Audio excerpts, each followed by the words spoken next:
every time we've no control if the sky is pink and white. Halo teman-teman, yuk kita hari ini membahas tentang epidemiologi gagal ginjal akut dan kronis. Sebelum masuk ke materi yang lebih dalam, alangkah baiknya kita lebih dulu mengenal apa sih itu pengertian gagal ginjal secara umum. Yuk kita simak. Bayangkan, ginjal itu seperti sistem penyaring yang kerja tanpa henti. Gagal ginjal terjadi ketika sistem ini melemah dan tidak lagi mampu membuang zat sisa dan kelebihan cairan dengan optimal. Saat itu terjadi, tubuh mulai kehilangan keseimbangannya. Kita lanjut ke perbedaan apa sih gagal ginjal akut dan gagal ginjal kronis. Yang pertama ada gagal ginjal akut atau biasa disebut GGA. Untuk GGA kejadiannya sangat cepat. GGA adalah penurunan fungsi ginjal mendadak dalam hitungan jam hingga hari. Untuk GGA, kalau ditangani secara cepat, fungsi ginjal bisa pulih kembali. Yang kedua, gagal ginjal kronis atau GGK. Berbeda dengan GGA, GGK ini berkembang perlahan selama lebih dari 3 bulan dan kerusakannya ini bersifat progresif serta tidak dapat kembali normal. Berikutnya, mari kita lihat bagaimana sih kasusnya berkembang dari waktu ke waktu. Nah, data terbaru juga bikin kita harus lebih waspada loh teman-teman. Menurut Riskesdas 2018 mencatat prevalensi gagal ginjal kronis naik dari 0,2% menjadi 0,38%. Sementara itu, IRR 2023 menemukan lebih dari 180.000 pasien aktif menjalani hemodialisis, hampir 2 kali lipat dibanding tahun 2017. Wah, semakin naik ya teman-teman. Nah, kondisi ini kemudian berimbas langsung pada beban ekonomi dan sosial. Dampaknya sangat besar loh teman-teman. Contohnya seperti biaya hemodialisis itu kan mencapai lebih dari 3 triliun per tahunnya. Ini menjadikan salah satu beban terbesar BPJS. Selain ekonomi, pasien juga harus menghadapi penurunan produktivitas, kualitas hidup, hingga meningkatnya risiko kesakitan dan kematian. Dalam kajian epidemiologi, pemahaman terhadap distribusi penyakit adalah kunci.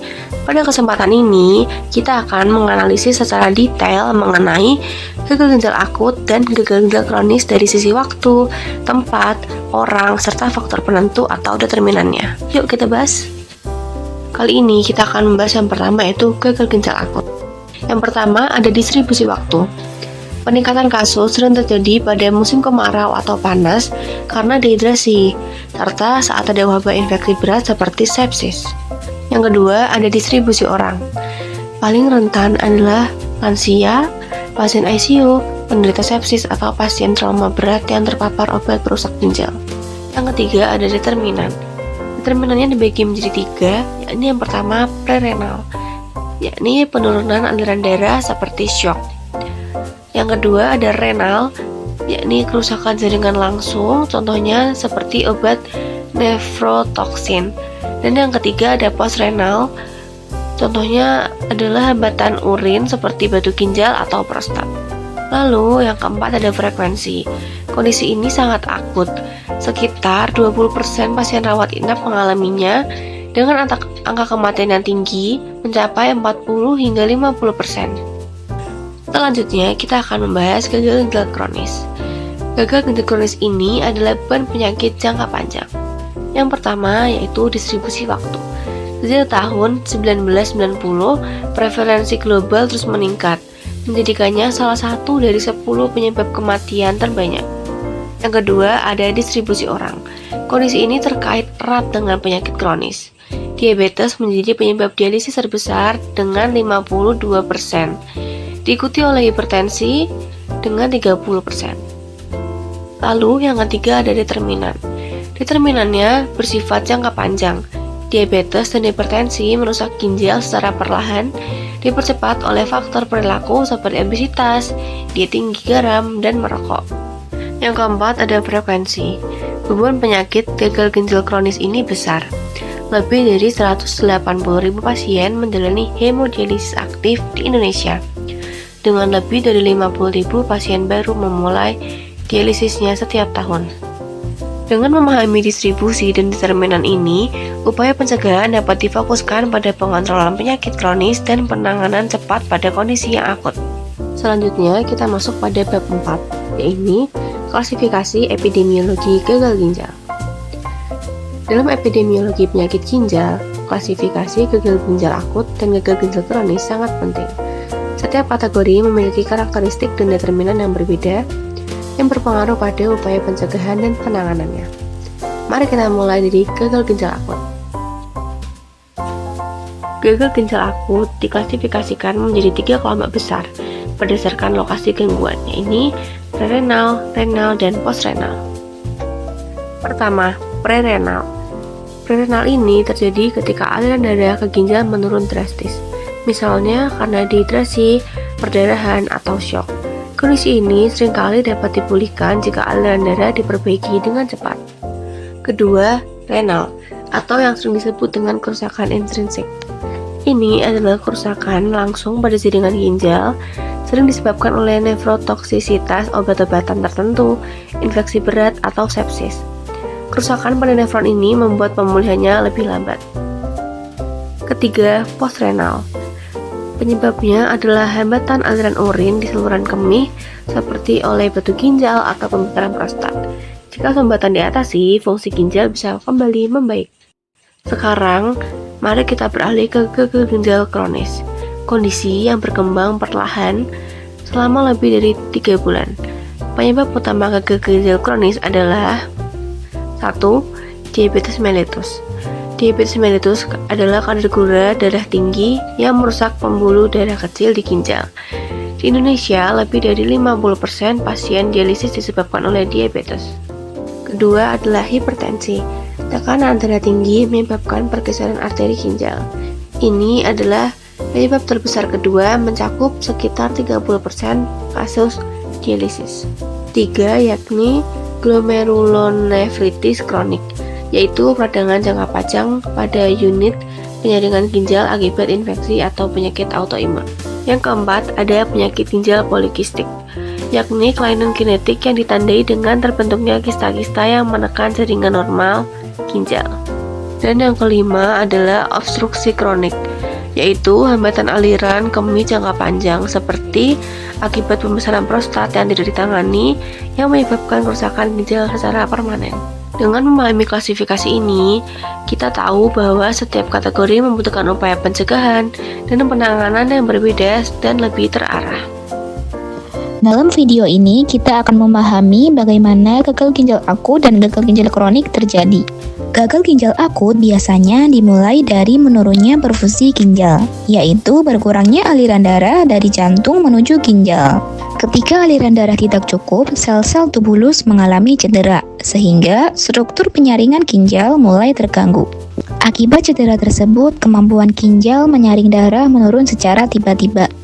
Tubuh memicu respon inflamasi untuk memperbaiki jaringan, tetapi justru proses ini sering memperburuk kerusakan tubulus. Berbeda dengan proses akut, kerusakan ginjal kronik berkembang perlahan dan menetap. Gagal ginjal kronik dimulai dari kerusakan nefron yang berlangsung terus-menerus. Nefron yang tersisa terpaksa bekerja lebih keras untuk menggantikan fungsi nefron yang rusak, suatu proses yang disebut hiperfiltrasi kompensatori. Namun, kerja berlebih ini akhirnya membuat glomerulus mengalami sklerosis, yaitu pengerasan yang mengurangi kemampuan penyaringan. Seiring kerusakan berlanjut, laju filtrasi ginjal menurun secara progresif, hingga mencapai kondisi gagal ginjal kronik yang menetap. Demikian gambaran ringkas mengenai patofisiologi gagal ginjal akut dan kronik. Meski mekanismenya berbeda, keduanya berujung pada penurunan fungsi ginjal yang perlu ditangani dengan cepat dan tepat.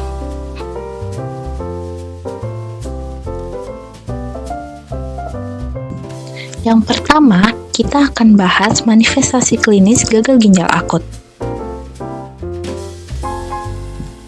Gagal ginjal akut adalah kondisi ketika fungsi ginjal menurun secara tiba-tiba, hanya dalam hitungan jam hingga beberapa hari. Salah satu tanda paling khas adalah berkurangnya produksi urin yang disebut oliguria, atau bahkan bisa tidak keluar sama sekali yang disebut anuria. Ketika ginjal berhenti bekerja dengan baik, cairan dan elektrolit menumpuk di dalam tubuh. Akibatnya, pasien dapat mengalami pembengkakan pada kaki atau wajah dan sesak napas karena cairan mulai masuk ke jaringan paru. Tidak hanya itu, penumpukan zat-zat sisa metabolisme juga memicu gejala seperti mual, muntah, serta hilangnya nafsu makan.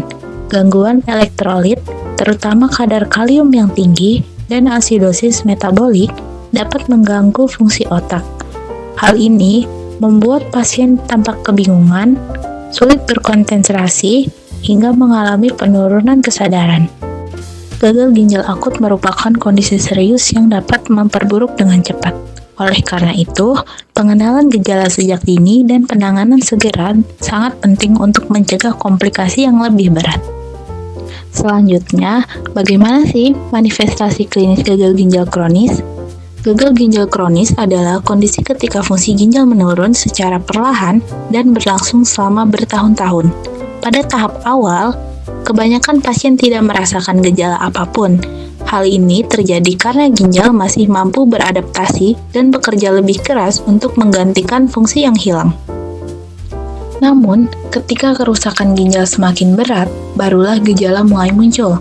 Pasien biasanya merasakan kelelahan berlebihan yang disebabkan oleh anemia dan penumpukan racun di dalam tubuh. Pembengkakan, terutama pada kaki atau wajah, juga sering terjadi karena cairan tidak dapat dikeluarkan dengan baik. Tekanan darah tinggi menjadi salah satu masalah utama karena ginjal yang rusak tidak mampu lagi mengatur keseimbangan cairan dan sistem renin-angiotensin. Selain itu, beberapa pasien mengalami gangguan pencernaan seperti mual, muntah, dan hilangnya nafsu makan seiring memburuknya fungsi ginjal.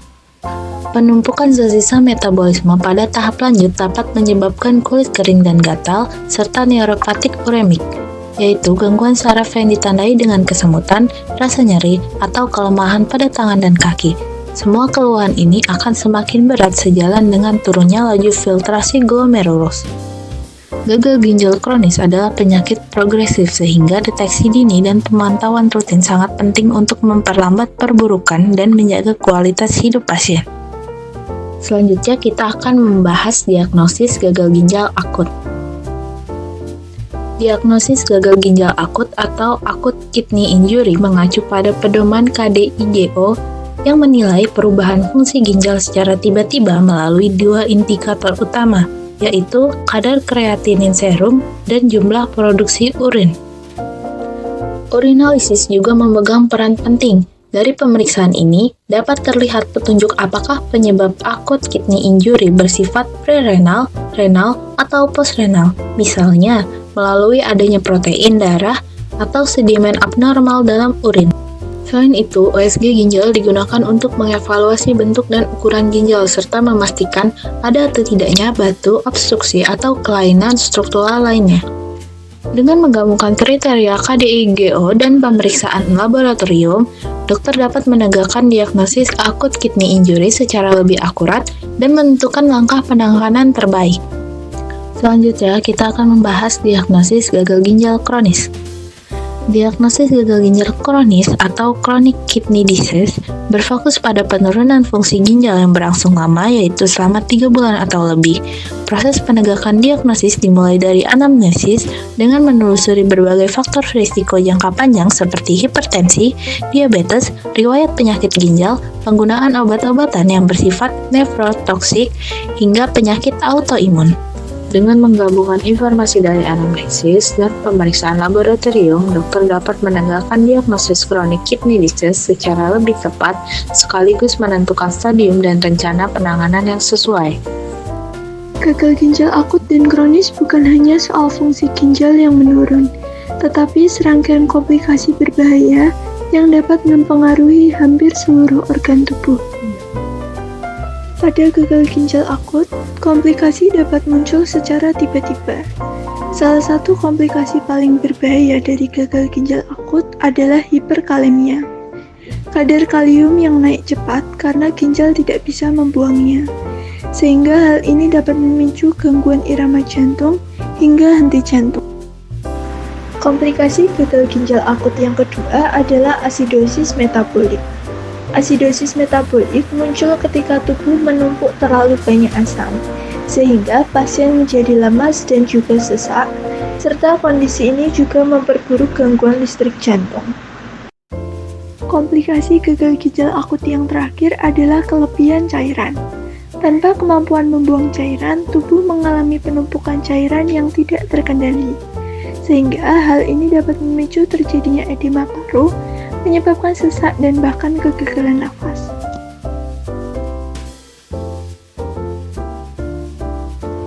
Pada gagal ginjal kronis, komplikasi berkembang secara perlahan tetapi meluas. Salah satu yang paling awal adalah anemia. Anemia dapat terjadi akibat berkurangnya hormon eritropoietin. Hormon eritropoietin adalah hormon glikoprotein yang diproduksi oleh ginjal untuk merangsang sumsum tulang agar memproduksi lebih banyak sel darah merah. Hasilnya adalah kelelahan kronis, kapasitas kerja menurun, dan peningkatan resiko gagal jantung. Komplikasi gagal ginjal kronis yang kedua adalah gangguan mineral dan tulang. Ginjal yang rusak tidak mampu mengatur fosfat dan vitamin D. Akibatnya, tulang melemah dan pembuluh darah menjadi kaku karena kalsifikasi. Ini bukan hanya masalah tulang, tetapi juga meningkatkan risiko serangan jantung dan juga stroke. Dan yang terakhir adalah komplikasi kardiovaskular. Komplikasi paling mematikan pada gagal ginjal kronis adalah gangguan kardiovaskular. Mulai dari kombinasi anemia, tekanan darah tinggi, kalsifikasi pembuluh darah, serta racun uremik membuat jantung bekerja di luar kapasitasnya. Tentu saja hal ini memunculkan resiko serangan jantung. Sekarang kita akan membahas tentang stepwise WHO gagal ginjal akut dan kronis. Pada gagal ginjal akut, pemantauan dilakukan di IGD atau ICU karena perubahannya sangat cepat dan bisa sangat mendadak. Sementara untuk gagal ginjal kronik, pemantauan dilakukan di tingkat populasi melalui data puskesmas, registrasi dialisis, dan tren diabetes serta hipertensi. Pada kondisi akut, resikonya muncul mendadak seperti operasi berat, shock, obat kontras, dan infeksi berat. Pada kondisi kronik, resikonya berkembang pelan seperti gula darah tidak terkontrol, tekanan darah tinggi, obesitas, dan penggunaan obat bebas jangka panjang. Deteksi dini pada gagal ginjal akut terlihat dari penurunan cepat produksi urin atau peningkatan keratinin hanya dalam hitungan jam. Sementara itu, gagal ginjal kronik membutuhkan screening rutin seperti pengukuran EGFR, kreatinin, dan albumin urin setiap beberapa bulan. Pencegahan gagal ginjal akut menekankan praktik medis yang aman, kecukupan cairan, dan monitoring ketat saat resiko tinggi. Pencegahan gagal ginjal kronik memerlukan sistem yang kuat, seperti layanan primer yang aktif, screening rutin hipertensi dan diabetes, serta akses dialisis yang merata. Nah, sekarang kita lanjut ke bagian bagaimana sih cara menangani gagal ginjal? Yang pertama, gagal ginjal akut. Bagaimana sih cara penata laksana gagal ginjal akut? Yang pertama, ada stabilisasi hemodinamik. Nah, pertama-tama kita harus menstabilkan hemodinamik pasien. Ini artinya menjaga tekanan darah dan aliran darah ke ginjal agar tetap optimal supaya organ vital tidak mengalami kerusakan lebih lanjut. Yang kedua, kendalikan penyebab. Setelah itu, kita harus segera mengendalikan penyebabnya. Kalau sepsis, maka harus diberikan antibiotik yang tepat sasaran. Kalau obstruksi saluran kemih, maka aliran urin harus segera dipulihkan, karena ini bisa menyebabkan gagal ginjal. Yang ketiga, ada manajemen cairan dan elektrolit. Nah, langkah berikutnya adalah mengatur cairan dan elektrolit. Kita harus hati-hati agar tidak terjadi seperti overload, dehidrasi, atau kalium tinggi yang bisa membahayakan si tubuh. Yang keempat, dialisis bila indikasi. Dan bila kondisinya itu tidak membaik dengan terapi biasa, misalnya hiperkalemia atau asidosis berat, maka dialisis dilakukan untuk menyelamatkan si ginjal dan pasien. Yang selanjutnya, bagaimana sih cara penata laksana gagal ginjal kronik? Yang pertama ada kontrol faktor risiko. Fokus utama adalah mengendalikan faktor risiko. Seperti diabetes dan hipertensi itu harus dikelola dengan baik agar kerusakan ginjal tidak bertambah cepat. Yang kedua, diet rendah garam protein terkontrol. Selain itu, pasien dianjurkan menjalani diet rendah garam dan protein terkontrol, sehingga beban kerja ginjal berkurang dan keseimbangan cairan tetap terjaga. Yang ketiga, terapi obat. Nah, obat-obatan juga sangat penting loh, seperti ACE inhibitor atau ARB, SGLT2 inhibitor, pengikat fosfat, serta EPO dan vitamin D aktif diberikan sesuai kebutuhan untuk mencegah komplikasi. Yang keempat, persiapan terapi pengganti ginjal. Nah, pada tahap lanjut, pasien dipersiapkan untuk terapi pengganti ginjal, bisa melalui seperti dialisis atau transplantasi, agar kualitas hidup si pasien tetap terjaga.